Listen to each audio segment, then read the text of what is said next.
Sejam as minhas primeiras palavras de saudação a todos quantos estão ligados nesta live da 8ª Igreja Batista Filadélfia de Curitiba, pois hoje vamos juntos estudar uma lição muito oportuna e que trata da doutrina da salvação, destacando verdades inconfundíveis. Seu autor é o pastor José Aldoir Taborda, que embasa este estudo na carta de Paulo aos Efésios, capítulo 2, versículo 8. Abro aspas. Pois vocês são salvos pela graça, por meio da fé, e isto não vem de vocês, é dom de Deus. Fecho aspas. Seu objetivo é compartilhar a teologia da salvação, fato basilar das Sagradas Escrituras, bem como levar-nos a perceber que ao longo da história têm surgido outras doutrinas e filosofias que destoam do Evangelho da salvação.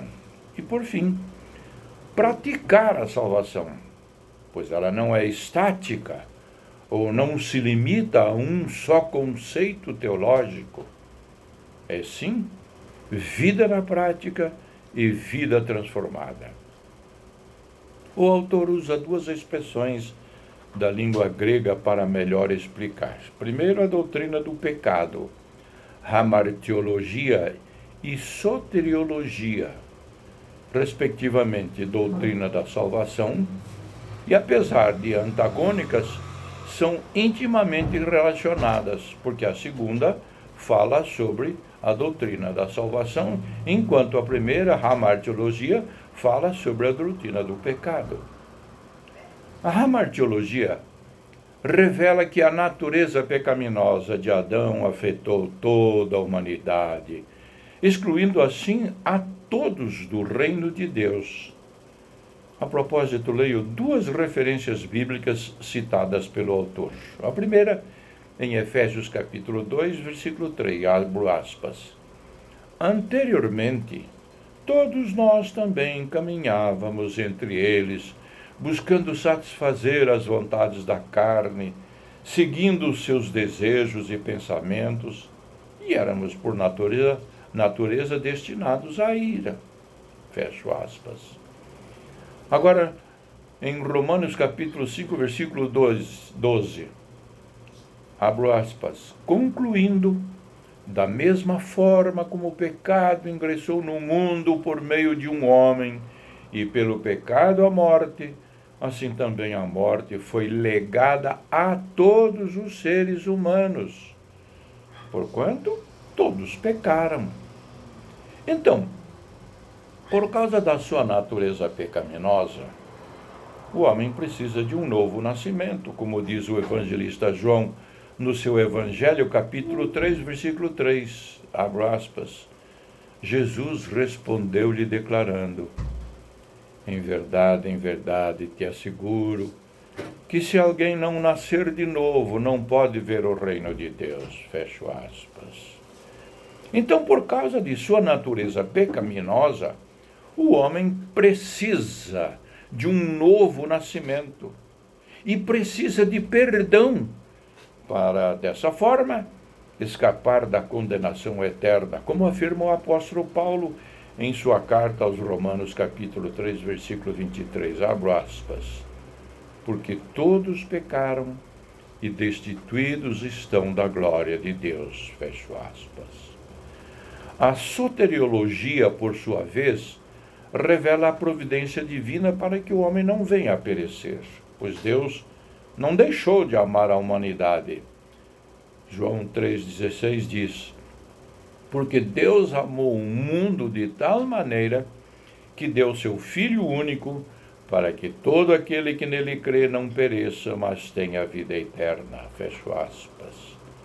Nisto está implícita a verdade absoluta de que Deus enviou seu Filho ao mundo com a missão precípua de resgatá-la. Há que observar alguns contrastes com esta verdade, ou seja, cuidar com as falsas doutrinas da salvação, que passaremos a analisar. Ponto número 1. A estrutura da doutrina da salvação. Esta doutrina se estrutura sobre 3 fundamentos a saber. Primeiro, a graça de Deus. Como lemos em Efésios capítulo 2, versículo 8, que diz: porquanto pela graça sois salvos, por meio da fé, e isso não vem de vós, é dom de Deus. Segundo, a pessoa de Jesus. Esta declaração é fiel e digna de plena aceitação. Cristo Jesus veio ao mundo para salvar os pecadores, dos quais eu sou o principal. Terceiro, sua obra redentora, que deve ser aceita pela fé na suficiência do sacrifício de Cristo, conforme se lê na primeira carta aos Coríntios, capítulo 15, versículos 3 e 4, que leiam. Porquanto, o que primeiramente vos transmiti foi o que também recebi, que Cristo morreu pelos nossos pecados, segundo as Escrituras, foi sepultado e ressuscitou no terceiro dia. Fica claro que a primeira base da salvação é a graça de Deus, sendo impossível ao homem, escravo do pecado, pagar o preço de seu resgate. Jesus assumiu o escrito da dívida. Não pagamos nada. Mas a salvação não é de graça. É pela graça. Pois o preço de uma alma é muito caro. Vamos ler na primeira carta de Paulo aos Coríntios, capítulo 6, versículo 20. Abro aspas. Pois fostes comprados por alto preço. Portanto, glorificai a Deus no vosso próprio corpo. O preço foi o sangue de Jesus. A segunda base da salvação é o Cristo histórico. Ele é o Deus feito carne, conforme afirmou categoricamente o apóstolo João no seu Evangelho, capítulo 1, versículo 14, que conviveu com os discípulos, foi julgado por tribunal humano e mesmo sem pecado foi condenado à morte. Sua morte foi um sacrifício voluntário. Isso está registrado no Evangelho de João, capítulo 10, versículo 18. É a pessoa de Jesus que salva. E ele se constituiu no único elo de ligação entre Deus e o homem. Esta afirmação pode ser encontrada nestas 3 referências bíblicas. Note lá. Evangelho de João, capítulo 1, versículo 14. Mesmo Evangelho de João, capítulo 10, versículo 18. E ainda no mesmo Evangelho de João, capítulo 14, versículo 6. E aí, por fim, no Evangelho de João, capítulo 1, versículo 14. A terceira base da salvação é a obra redentora. Conforme as Escrituras, a redenção consiste no fato de que Jesus veio ao mundo, morreu, foi sepultado e ressuscitou ao terceiro dia, com muitas provas. Paulo, escrevendo a sua primeira carta aos Coríntios, capítulo 15, versículo 4 a 8. Um sacrifício único e completo, cumprindo toda a lei cerimonial que consistia na morte de um cordeiro sem mancha e sem defeito, o qual era oferecido pelo sumo sacerdote para a remissão dos pecados do povo. Observe bem agora. Jesus, como um cordeiro mudo, subiu no altar da cruz. Isso está registrado lá na carta aos Hebreus, capítulo 9, versículos 22 a 28. Por este sacrifício, tornou-se mediador de uma nova aliança com o homem. Carta aos Hebreus, capítulo 10, versículos 16 e 20. Abrindo o caminho para o homem entrar confiantemente no Santo dos Santos, para falar com Deus a respeito de seus pecados e suas necessidades. É uma referência do profeta Isaías, capítulo 53, versículos 4 a 7. Uma aplicação. Por seu sacrifício, dizemos que Jesus é nosso único e suficiente Salvador. Ponto número 2. O que devo fazer para que seja salvo? Esta pergunta não é só do incrédulo carcereiro de Filipos. Muitos que afirmam conhecer a Jesus ainda se debatem com essa pergunta. Até mesmo o mestre Nicodemos. Evangelho de João, capítulo 3, versículo 2. E os discípulos de Cristo precisavam mais informações sobre o tema. Lucas registrou no capítulo 18, versículo 26 no seu Evangelho. Sendo o homem extremamente religioso, constantemente pergunta: qual a igreja certa? Com isso, muitos falsos mestres e até mesmo igrejas históricas encontram a porta aberta para apresentar uma resposta aceitável pela lógica, mas desconectada do ensino bíblico, causando confusão mental e impedindo o progresso de uma fé pura e simples no Salvador. Neste contexto, algumas religiões colocam ênfase em personagens ou doutrinas para se qualificarem como igreja certa. E entre elas podemos citar respeitosamente as igrejas católica, Deus é Amor, Adventista, Congregação Cristã e Crescendo em Gracia e Igreja da Unificação do Reverendo Moon. Para proteger-nos dos falsos ensinos, devemos estar firmados nas Escrituras, a fim de não sermos arrastados por qualquer vento de doutrina.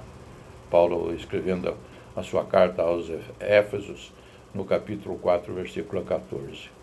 Pois muitos falsos mestres têm se levantado nos últimos tempos com ensinos enganadores.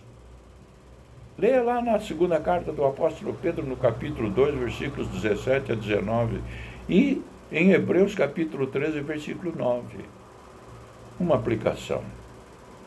De que modo pode um cristão proteger-se dos falsos mestres e das falsas doutrinas? Ponto número 3, a resposta bíblica. Crê no Senhor Jesus Cristo e serás salvo. Atos, capítulo 16, versículo 31. Quem não crer será condenado.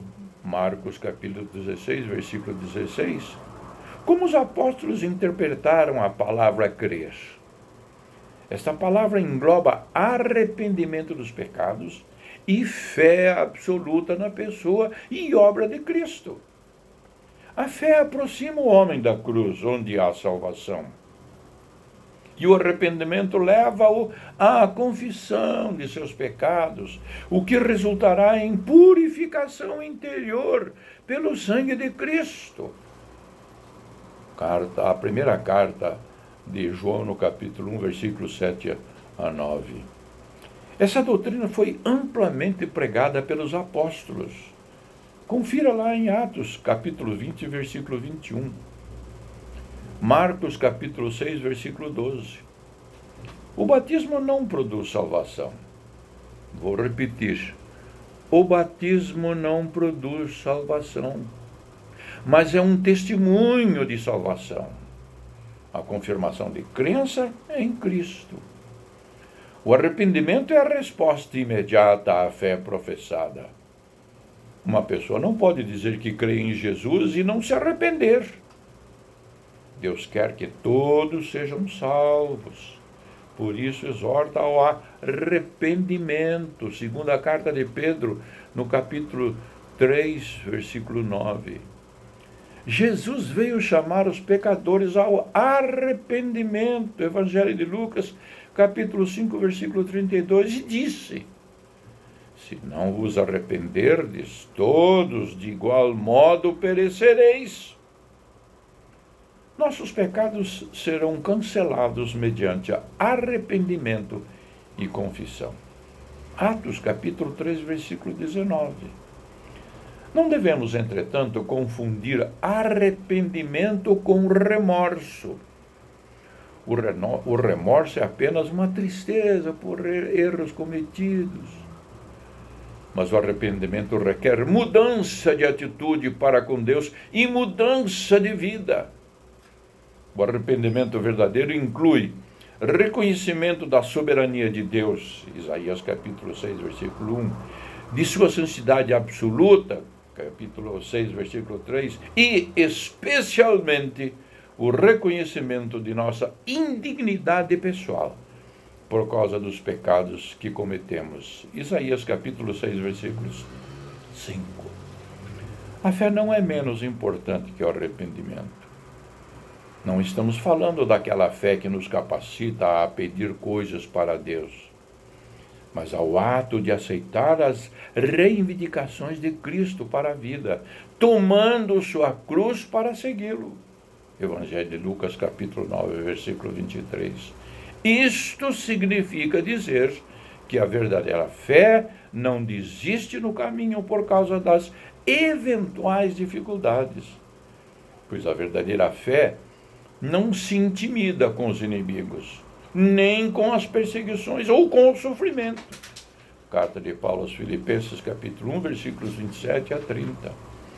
Pela fé aceitamos o dom gratuito de Deus, que é a salvação, independente de nossos méritos, bondades ou esforços. Por causa da obra de Cristo, já não há mais condenação sobre o crente. Paulo aos Romanos, no capítulo 8, versículo 1. Mas Jesus deixou 2 mandamentos importantes para nossos relacionamentos. Ele disse: amai-vos uns aos outros como eu vos amei.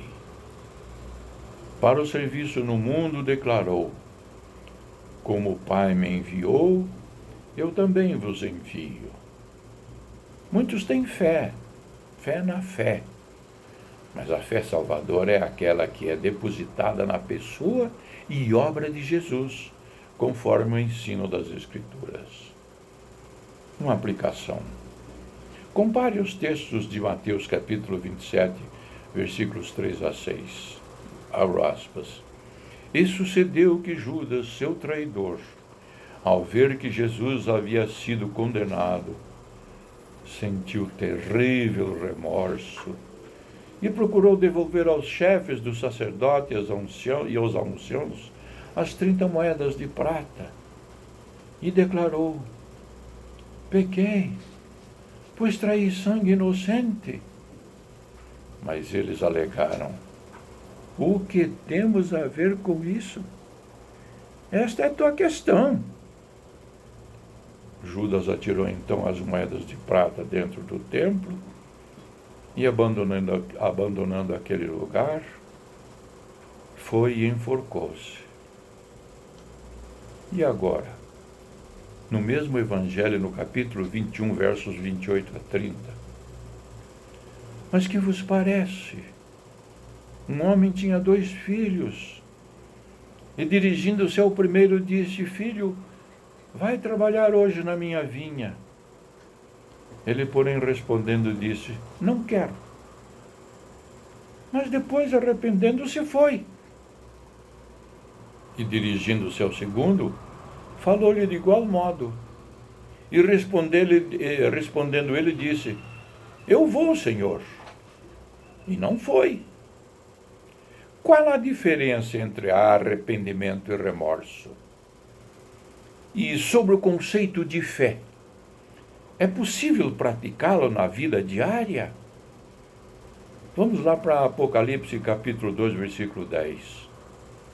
Nada temas das coisas que hás de padecer.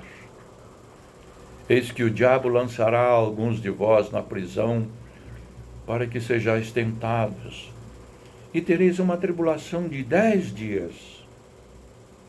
Sê fiel até a morte, e dar-te-ei a coroa da vida. Ponto número 4. Como podemos estar seguros de nossa salvação? Existem 3 fatores sobre os quais podemos nos apoiar quanto à segurança de vida eterna. A. O testemunho da palavra de Deus. Jesus disse que aquele que crê tem a vida eterna. Evangelho de João, capítulo 3, versículo 36 e capítulo 6, versículo 47. E passou da morte para a vida. Evangelho de João, capítulo 5, versículo 24. Podemos crer em sua palavra, pois ele diz que passarão o céu e a terra, mas a sua palavra não passará. B. O testemunho do Espírito Santo em nosso coração. Quando alguém entrega a sua vida a Jesus, recebe o Espírito Santo que passa a habitar nele. O Espírito Santo testemunha interiormente nossa filiação. Está registrado na carta de Paulo aos Romanos, capítulo 8, versículos 14 a 17. É por isso que podemos chamar Deus de Pai, pois temos o sentimento de filho. A filiação é determinada pela consanguinidade. O sangue de Cristo nos uniu como família. Por isso, após sua ressurreição, ele disse a Maria, em João capítulo 20, versículo 17, está registrado: vá, porém, a meus irmãos e diga-lhes: estou voltando para meu Pai e Pai de vocês, para meu Deus e Deus de vocês. Somos unidos por laços de sangue. Baseados nisso, podemos chamar Deus de Pai. Letra C. A nossa mudança de vida. A transformação que Jesus fez em nós é um forte argumento para nos dar segurança. Não podemos duvidar da obra de Deus em nossa vida, muito menos resisti-la, pois é um poderoso testemunho. Quer fortalecer a sua convicção? Comece a testemunhar da graça de Deus em sua vida. Creia em sua palavra e busque intimidade com Deus sem duvidar. Pois, como disse Tiago, abro aspas, quem duvida é como a onda do mar, que levada pelo vento é lançada de um lado para o outro. Está registrado em Tiago capítulo 1, versículo 6. Conclusão. O escritor aos Hebreus fala aqui, abro aspas, convém-nos atentar com mais diligência para as coisas que já temos ouvido, para que em tempo algum nos desviemos delas. Hebreus capítulo 12, versículo 1. Busque no Senhor a convicção de sua salvação. Assim estaremos preparados para responder a todos quantos indagarem a razão de nossa esperança. 1 Pedro capítulo 3, versículo 15. É preciso estar seguro da salvação para poder levar outros à salvação. Que Deus abençoe.